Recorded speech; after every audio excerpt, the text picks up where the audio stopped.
headlines. Russia claims to have thwarted another major offensive by Ukrainian troops. President Zelensky praises his forces for delivering the news Kyiv has been expecting. Well done, soldiers. We can see how hysterically Russia greets every step we make there, every position we take. The enemy knows that Ukraine will win. Of course, a lot more on the latest developments in Ukraine on the BBC News website. That's bbc.co.uk/news. And of course, you can download BBC News app as well. Ukraine claims Russia has blown up a critical dam. Evacuations have begun amid fears of flooding. Ukraine says Russia has blown up a dam in southern Ukraine overnight. Ukrainian State Atomic Agency has warned the destruction could pose a threat to the Zaporizhia power plant, but that the situation is currently under control. Now, the damage of the dam is in the occupied region of Kherson there in southern Ukraine. It's on the Dnipro River, so you've got Kakova there on the right-hand side. That's where the dam is. Kherson is downstream of that. Villages around Kakova are under threat of flooding. There's been evacuation of those villages. And Kherson itself, the main city nearby, also is at risk, we understand. Yeah, this is a story that has been developing over the time that we've been on air this morning, showing you some very particular images right now because President Volodymyr Zelensky has shared this footage himself this morning on social media. Now, this appears to show the partially destroyed dam. And this, as John was saying, is in Russian-occupied southern Ukraine. Just to be totally clear, the BBC is currently working to verify this footage, but it does appear to show the dam has suffered a massive breach in its structure, as you can see there, posing a huge risk of flooding to the Ukrainian-held city of Kherson, as we've just said. And Ukraine says those living nearby are already being evacuated. Low-lying villages and towns, they're asking people to leave.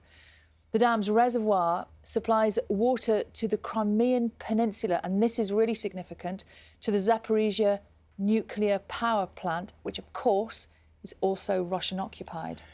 Yes, the water goes from the reservoir to the plant, and it's used there to power the turbine capacitors and the safety systems, which cools down the nuclear power station. And obviously the concern of the nuclear agency there in Ukraine is that if they can't get the cooling done, then it becomes potentially very dangerous. Now, we've had a statement in the last couple of minutes saying that at the moment the situation at the nuclear power station is under control. There's no urgent problem, but clearly that is one of the things that President Zelensky in Kyiv, his key advisors, are discussing right now, an emergency meeting to discuss what has been going on. Yeah, and the energy company which looks after that facility, they're saying in the last few minutes, they say right now the station's cooling pond is full. That's news that's come in the last hour or so. The water level is 16 metres, which is currently sufficient for the station's needs. We will, of course, keep you right up to date with what is happening there. That situation at the nuclear power plant, obviously something that's being very, very closely monitored on all sides. We've just seen this tweet that President Zelensky has put out, along with that footage we showed you.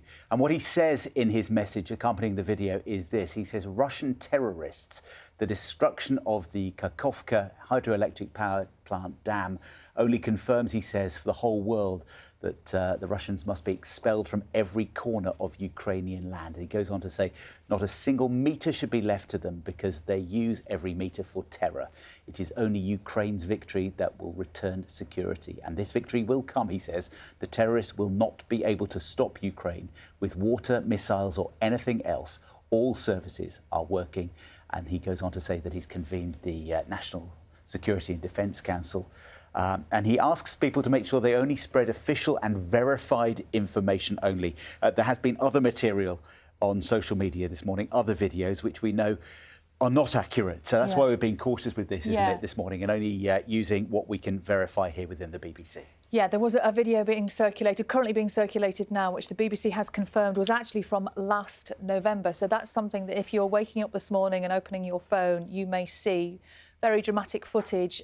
Not all of it is correct, and that's what we're working through this morning to make sure that we bring you absolutely the right images, the accurate images. And as John was just saying, the drone footage we've just been bringing you there was actually from President Zelensky's own social media account.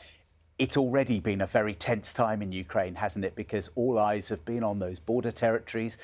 There have been rumours for some time that Ukraine was about to begin a big counter-offensive operation against Russia and try to push them back.